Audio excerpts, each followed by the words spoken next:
जब भी गद्दारी की बात आती है, मुल्क तोड़ने की बात आती है, तो अली वजीर और पश्तून तहफ़्फ़ुज़ मूवमेंट यानी कि पीटीएम का नाम ज़रूर आता है। आज की इस वीडियो में हम इसी अली वजीर को डिस्कस करने वाले हैं कि बेसिकली अली वजीर कौन है और इसको क्यों आखिरकार गिरफ्तार किया गया है और पश्तून तहफ़्फ़ुज़ मूवमेंट का क्या एजेंडा है और ये किस पर्पस के ऊपर काम कर रहे हैं। लेकिन उससे पहले इस चैनल को सब्सक्राइब कर लें और घंटी के निशान को जरूर दबा लें ताकि आपको नेशनल और इंटरनेशनल अफेयर्स के हवाले से हर अपडेट मिलती रहे। नाज़रीन, अली वजीर जो कि पाकिस्तान की कौमी असम्बली के एक मेंबर यानी कि एमएनए हैं को पिछले दिनों पेशावर से गिरफ्तार कर लिया गया।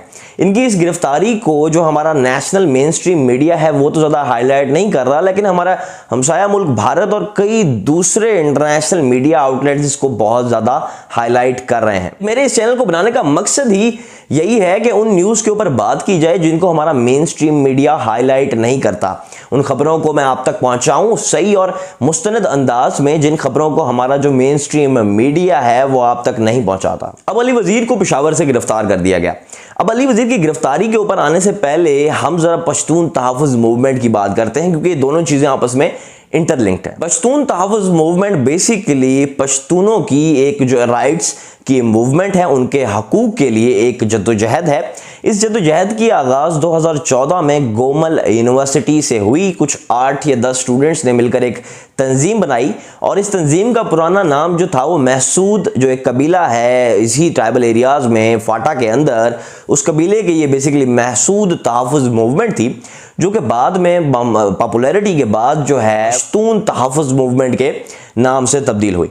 इस तहरीक को बेसिक जो अरूज मिला है वो नकीबुल्लाह महसूद को जब कत्ल किया गया एक्स्ट्रा जुडिशल किलिंग में राव अनवार की जानिब से सिंध के अंदर, उसके बाद ये तंजीम बहुत ज़्यादा हाईलाइट हुई। बेसिकली ये नकीबुल्लाह महसूद की जो उनके हक के लिए लड़ाई थी उससे ये तंजीम जो है ना वो वाज़े तौर पे उभर के आई। लेकिन इस तंजीम के कई दूसरे मुतालबात भी हैं जो कि उसके बाद से सरे फहरिस्त आए। बात को हम डिस्कस करते हैं, लेकिन ज़रा उससे पहले इस तंजीम के बारे में हम बात कर लें। ये तंजीम जो है ये डायरेक्टली पाकिस्तान के इंस्टीट्यूशंस यानी कि पाकिस्तान की मिलिट्री को टारगेट करती है, यानी कि किसी दूसरे इंस्टीट्यूट के ऊपर ये बात नहीं करते। ये बात करते हैं सिर्फ पाकिस्तान फौज के खिलाफ। ये बड़ा ही सख्त मौकफ रखते हैं। इन्होंने कई जो है ना स्टेजेस के ऊपर कई रिलीज में पाकिस्तान की फौज को सरासर गालियां दी हैं और इनकी इन गालियों का अंदाज़ा इनके नारों से लगाया जा सकता है। इनका एक बड़ा ही मशहूर नारा है, ये जो दहशतगर्दी है इसके पीछे वर्दी है। अब जरा आप इस नारे के ऊपर खुद गौर कीजिए कि कौन सी वर्दी, कौन सी फौज की बात कर रहे हैं। क्या ये उस फौज की बात कर रहे हैं कि जिसने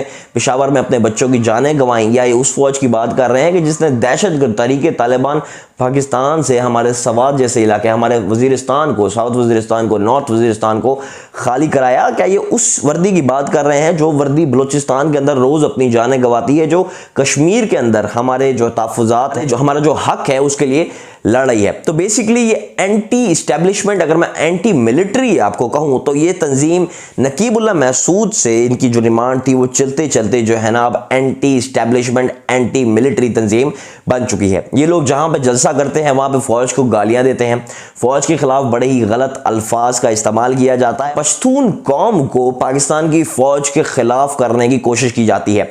यहां पर एक सवाल है मेरा इन लोगों से कि यार आप हमेशा पाकिस्तान की मिलिट्री को ही टारगेट कर रहे हैं, यानी कि बेसिकली इनका मौकफ ये है कि ये जो दहशतगर्दी हो रही है, ये जो सारी सूरत हाल बनी हुई है हमारे कबायली इलाकों में, इन सब की जिम्मेदार पाकिस्तान की फौज है। इनका ये मानना है कि पाकिस्तान की फौज ने जो है ना इनको बहुत ज़्यादा हिट किया दहशतगर्दों के नाम पर, यानी कि दहशतगर्दों ऑपरेशन जो था वो दहशतगर्दों के लिए था और उसकी आड़ में पश्तून लोगों को हिट किया गया।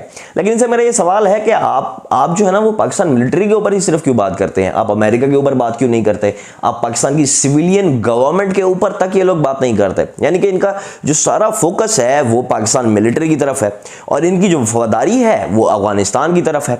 और यही पाकिस्तान मिलिट्री का मौकफ भी रहा है इसी पश्तून तहफ़्फ़ुज़ मूवमेंट के हवाले से कि बेसिकली जो इंटेलिजेंस की रिपोर्ट्स आई हैं वो रिपोर्ट्स यही बताती हैं कि ये थ्रू अफगानिस्तान इंडियन एजेंडे को प्रमोट करते हैं पाकिस्तान के एरियाज में, और इनका मकसद यही है कि पाकिस्तान की फौज को डिफेम किया जाए और एक पुरअमन तहरीक के नाम पर फौज को गालिम गलोच की जाए और फौज को बदनाम किया जाए। अब जरा हम इस पश्तून तहफ़्फ़ुज़ मूवमेंट की डिमांड्स के ऊपर बात करते हैं ताकि आपको मजीद जो है ना पिक्चर क्लियर हो सके। इनकी सबसे पहली डिमांड तो ये है कि नॉर्थ वजीरिस्तान, साउथ वजीरिस्तान में जो माइंस लगी हुई हैं उनको हटा दिया जाए। अब ये माइंस क्यों लगी हुई हैं वहाँ पर? ये माइंस वहाँ पर क्योंकि ये इलाका जो है ये अभी कुछ ईयर से पहले तरीके तालिबान के जो चंगुल से और दूसरे जो मिलिट्री ग्रुप्स थे उनके चंगुल से आज़ाद कराया गया है। तो जो दुश्मन के जो व्हीकल्स हैं या ट्रुप्स होते हैं उनकी मूवमेंट को रोकने के लिए ही ये माइंस जो होती हैं ये ज़मीन के अंदर लगाई जाती हैं। तो इनकी सबसे पहली डिमांड यही है कि इन माइंस को वहाँ से हटा दिया जाए। जो इनकी दूसरी डिमांड है ज़रा उसको आप अंडरस्टैंड कीजिए। इनकी दूसरी डिमांड ये है कि जो चेक पॉइंट्स लगाई गई हैं नॉर्थ वजीरिस्तान के अंदर, जो मिलिट्री चेक पॉइंट्स हैं उन चेक पॉइंट्स को हटा दिया जाए। यानी कि जो मिलिट्री के ग्रुप्स हैं जो अभी अभी इलाका हमने फौज ने कुछ अर्सा पहले क्लियर कराया है, ये चाहते हैं कि वहाँ से चेक पॉइंट्स को हटा दिया जाए, जो मिलिट्री का कंट्रोल है वो वहाँ से हट जाए और वहाँ पर जितने भी दहशतगर्द तंजीमें हैं, मूवमेंट्स हैं, वो सुकून से जो है ना अपनी नकलो अमल जो है, अपनी हरकत जो है उसको कर सके। ये इनकी दूसरी डिमांड है। हालांकि पाकिस्तान ने पहले भी अब जो जिस तरह सवात का इलाका था, अब सवात के अंदर भी पाकिस्तान मिलिट्री ने ऑपरेशन किया और उस सवात के सारे रीजन को, आपको याद होगा कि सवात से कितने लोग जो है ना वो हिजरत करके हमारे इलाकों के अंदर आके रहने लग गए थे क्योंकि वहाँ पर मिलिट्री ऑपरेशन चल रहा था और हालात बड़े कशीदा थे। आखिर जब मिलिट्री ने उस एरिया को कंट्रोल किया, उस एरिया में दहशतगर्दों से सफाई की और उसके बाद आहिस्ता आहिस्ता से मिलिट्री ने कंट्रोल जो है वो सिविलियन एडमिनिस्ट्रेशन को दे दिया। लेकिन ये चाहते हैं कि ज़बरदस्ती फौज को हटाकर इन हसास हालात के अंदर जो चेक पॉइंट्स हैं, जब हमारा इंडिया जो है वो डिसइंफो का पूरा नेटवर्क हमें मिला कि किस तरीके से वो फेक न्यूज़ प्रमोट कर रहा है, बलूचिस्तान के हवाले से फेक प्रोटेस्ट करवाता है, यूरोपीय यूनियन के अंदर पश्तून्स के हवाले से बात करता है, माइनॉरिटीज़ शिया के हवाले से प्रोटेस्ट कराता है। ठीक है, तो इन सख्त हालात में, नाजुक हालात में जब हमारी जो फॉरेन पॉलिसी है वो कुछ खातर का काम नहीं कर रही और हमें जो है ना वो जासूसों का एक बड़ा ही ख़तरा जो है ना वो लाक है भारत की तरफ से, इन हसास हालात में हम जो है ना हमारे जो ट्राइबल एरियाज़ हैं वहाँ से चेक पॉइंट्स को हटा दें। ये इनका मुतालबा है। जो अगला बड़ा मुतालबा है पश्तून तहफ़्फ़ुज़ मूवमेंट का, वो मुतालबा ये है कि जो मिसिंग पर्सनस होते हैं, मिसिंग पर्सनस का अब क्या इशू है? मुशर्रफ के दौर से होता ये आ रहा है कि मिलिट्री क्या करती है कि किसी भी इंटेलिजेंस रिपोर्ट या इंफॉर्मेशन के साथ ये लोग क्या करते हैं कि जो सस्पेक्ट्स होते हैं उनको ये उठाते हैं, नामालूम जगह के ऊपर लेके जाते हैं। जाहिर सी बात है वो सस्पेक्ट्स होते हैं, उनकी कोई ऐसी एक्टिविटी रही होती है, उस बिना के ऊपर ही पाकिस्तान की मिलिट्री जो है ना वो इन मिसिंग पर्सनस को उठाती हैं। इस हवाले से अब एक प्रेस कॉन्फ्रेंस के अंदर जो है ना वो हामिद मीर ने उस टाइम के जो DGI-SPR थे आसिम गफूर से यही सवाल किया मिसिंग पर्सनस का। उन्होंने यही कहा कि एक लिस्ट बनाता है मिसिंग पर्सनस की, आए आप और मैं बैठते हैं और फिर देखते हैं कि ये कौन है मिसिंग पर्सनस, इनके क्या लिंक्स हैं। इस हवाले से आर्मी का मौक़िफ़ तो वाज़ेह रहा है। खैर ये पश्तून तहफ़्फ़ुज़ मूवमेंट ये कहती है कि इन मिसिंग पर्सनस का जो है ना वो ओपन कोर्ट ट्रायल होना चाहिए। अब मिलिट्री का मिसिंग पर्सनस के हवाले से क्या मौक़िफ़ है? पहली बात तो ये मिलिट्री का मौक़िफ़ बिल्कुल वाज़ेह है। मिलिट्री ये कहती है कि ये वो लोग हैं, सबसे पहली बात तो ये है जिनके तरीके तालिबान पाकिस्तान के साथ लिंक्स हैं, जिन्होंने उनको पनाह दी या उनके साथ कॉन्टैक्ट के अंदर रहे या किसी भी तंजीम कारी में, दहशतगर्दी में ये मुलव्वस थे। मेजॉरिटी तो है उन लोगों की इन मिसिंग पर्सनस में। एक बात आप क्लैरिफाई कर लें, मिसिंग पर्सनस कौन है? मिसिंग पर्सनस वो लोग हैं जिनका किसी भी तरह से मुल्क के ख़िलाफ़ किसी भी साजिश में, कॉन्टैक्ट में, पनाह देने में, किसी भी चीज़ में जिनका लिंक है। अब दूसरे इसके अंदर कौन लोग हैं मिसिंग पर्सनस के अंदर? वो लोग हैं जो कि क्योंकि यार ये जो पूरा इलाका था, जो कबायली इलाका था, ये एक वॉर जोन बन चुका था। ऊपर से अमेरिका ड्रोन मारता था, नीचे से पाकिस्तान मिलिट्री ने ऑपरेशन शुरू कर दिया था, तो पूरा एक जो है ना एक वॉर जोन बना हुआ था। अब इस सारी सूरत हाल में कई लोग ऐसे भी थे जो इस जंग का शिकार हुए। मैं मानता हूं कि मिसिंग पर्सनस का ओपन ट्रायल होना चाहिए, लेकिन पाकिस्तान की मिलिट्री की भी कुछ रिस्ट्रिक्शंस है। वो जो वर्दी है, वो जो हमारी हिफाजत के लिए उन्होंने पहनी है, वो जो वर्दी है जो कि सरहद के ऊपर हमारी हिफाजत करती है, मुल्क के अंदर हमारी हिफाजत करती है, साजिशों से हमारी हिफाजत करती है, कि अगर वो वर्दी ना हो तो आज इस मुल्क के 3 टुकड़े हों। उस वर्दी की भी कुछ इज्जत करें, उस फौज की भी कुछ रिस्ट्रिक्शंस होती हैं, कुछ पाबंदियां होती हैं, कुछ प्रोटोकॉल्स होते हैं। तो इस हवाले से ये मिसिंग पर्सनस की इनकी तीसरी बड़ी डिमांड है। जो इनकी अगली बड़ी डिमांड है वो तो ये कहते हैं कि जो एक्स्ट्रा जुडिशियल किलिंग है उस हवाले से एक कमीशन बनाया जाए और उसकी इंक्वायरी की जाए। ये इनकी डिमांड कुछ समझ में आती है। कहने को तो ये एक जो है ना वो पीस मूवमेंट है, कोई नॉन आर्म्ड मूवमेंट है, बगैर असले के जोर के ऊपर है, लेकिन जो ये ज़बान इस्तेमाल करते हैं वो ज़बान किसी असले से कम नहीं है। अब हम आ जाते हैं अली वज़ीर के ऊपर। अली वज़ीर को पेशावर से गिरफ्तार कर लिया गया है पिछले दिनों।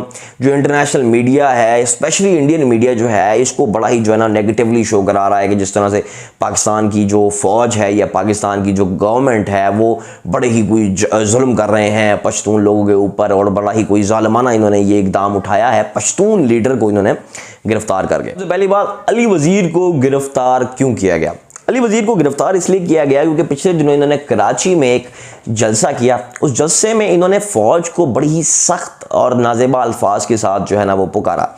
कुछ मैं आपको इस हवाले से बातें करता हूँ। इन्होंने एक बात ये की कि डोरेंट लाइन बेसिकली पाकिस्तान और अफगानिस्तान के दरमियान 1893 में बना हुआ बॉर्डर है, तो उसके ऊपर खारदार तारें लगाई जा रही हैं। इन्होंने कहा कि हम पाकिस्तान की फौज को उन तारों से बांधकर जीप के ऊपर घसीटेंगे। जरा इनके ये अल्फाजों के ऊपर गौर करें। इन्होंने पाकिस्तान की फौज को इंतहाई सख्त गालियां दी, और ये कोई पहली बार ये नहीं दे रहे। पिछले दिनों ही कोई 3 हफ्ते पहले चमन बॉर्डर के ऊपर भी एक इख्तलाफ हुआ, उस इख्तलाफ के अंदर भी इन्होंने पाकिस्तान की फौज को गालियां दी। यानी कि ये इनका मकसद यही है कि ये पाकिस्तान की फौज गालम गलोच करते हैं, फौज को बदनाम करते हैं, गलत इंफॉर्मेशन फौज के हवाले से जो फैलाते हैं, और पश्तून लोगों को जो है ना वो बगावत के लिए उकसाते हैं पाकिस्तान की मिलिट्री के खिलाफ। ये बेसिकली सारा इंडियन प्रोपेगेंडा है। मेजर गौरव आर्या ने इस हवाले से पहले कुछ अर्सा पहले ही एक इंटरव्यू दिया था। उन्होंने इस इंटरव्यू में वाज़ेह कहा था कि किस तरीके से पाकिस्तान की आर्मी के अगेंस्ट जो है ना पूरी मूवमेंट चलाई जा सकती है पाकिस्तान के इदारों के अगेंस्ट। तो ये उसी तर्ज अमल की एक मूवमेंट है। खैर, उन्होंने ये हेट स्पीच दी, फौज को गालियां दी वगैरह वगैरह, ईच एंड एवरीथिंग। उसके बाद ये चले गए पेशावर। अब होता क्या है कि सिंध पुलिस ने दरखास्त की केपी के पुलिस को कि हमारा एक मुजरिम है, उसने जो है ना वो जुर्म किया है सिंध के अंदर, कराची के अंदर, और इस टाइम वो केपी के पेशावर के अंदर मौजूद है, तो उसकी अरेस्ट की एक दरखास्त की गई। ये दरखास्त जो है ना वो होम मिनिस्ट्री से होते हुए केपी के आईजी तक पहुंची। एक स्पेशल टीम आई सिंध पुलिस की जानिब से, ठीक है, उस टीम आई, उस टीम को केपी के पुलिस ने असिस्ट किया, और उसने जो है ना अली वजीर को गिरफ्तार कर लिया है। और अब अली वजीर को जो है ना वो पेशावर से कराची मुंतकिल कर दिया गया है। एक बात आप ये याद रखें कि पाकिस्तान का जो आइन है वो वाज़ेह तहफ़्फ़ुज़ देता है पाकिस्तान के इंस्टीट्यूशंस को, पाकिस्तान की मिलिट्री को। यानी कि ऐसा नहीं है कि कोई भी शख्स उठ के फौज को गालियां देना शुरू हो जाए किसी भी जलसे के अंदर, जुलूस के अंदर, एक मजमे के सामने एक ब्रेन वॉशिंग उनकी शुरू कर दे। इस तरह का जो इक़दाम है, ना इसका हमारा आइन कानून इजाज़त देता है, और ना हमारे इदारे इस तरह के किसी स्टेप की इजाज़त देते हैं। पाकिस्तान बड़े ही नाजुक हालात से गुजर रहा है, और पाकिस्तान की इंटेलिजेंस, पाकिस्तान की मिलिट्री, ये सब बड़े ही मुश्किलात में पाकिस्तान फंसता जा रहा है। उसके ऊपर इस तरह की तहरीकें जिनका मकसद ही यही है कि पाकिस्तान को डिफेम किया जाए। तो मेरा मकसद बेसिकली ये था कि आपको जो मुकम्मल बात है, जो पूरी बात है, वो आप तक पहुंचाई जाए कि बेसिकली कौन है अली वजीर। अब जिस तरह से पोर्ट्रे किया जा रहा है कि पाकिस्तान की मिलिट्री को और अली वजीर की गिरफ्तारी को कि बड़ा ही कोई इलीगल जो है ना वो एक्शन ले लिया है पाकिस्तान की गवर्नमेंट की जानिब से, पाकिस्तान की मिलिट्री ने। हालांकि इसकी गिरफ्तारी में भी ना ही मिलिट्री इंटेलिजेंस का कोई इंटरफेरेंस है, ना ही ISI ने ये गिरफ्तारी की है, ये गिरफ्तारी सिंध पुलिस ने की है। लेकिन इस सारी सूरत हाल को बड़ा ही नेगेटिवली जो है ना वो पेश किया जा रहा है मीडिया की जानिब से। कई मीडिया आउटलेट्स हैं भारत खास तौर के ऊपर, पाकिस्तान के अंदर भी कई मीडिया जो है ना वो न्यूज़ हैं जिनके आर्टिकल्स आ रहे हैं। इस हवाले से इंटरनेशनल न्यूज़ भी इसको बहुत ज़्यादा हाईलाइट कर रही है। हमारा मेन स्ट्रीम मीडिया तो वैसे ही इसके ऊपर बात नहीं करता। तो ये थी मेरी वीडियो। मैं उम्मीद करता हूँ ये पूरी स्टोरी आपको बेहतर तरीके से समझ आई होगी। अगर आपका कोई सवाल हो तो कमेंट सेक्शन में मुझे ज़रूर बताइएगा, मैं उसका जवाब देने की आपको कोशिश करूँगा। तो ये थी मेरी वीडियो। मैं उम्मीद करता हूँ वीडियो आपको पसंद आई होगी। अगली वीडियो तक के लिए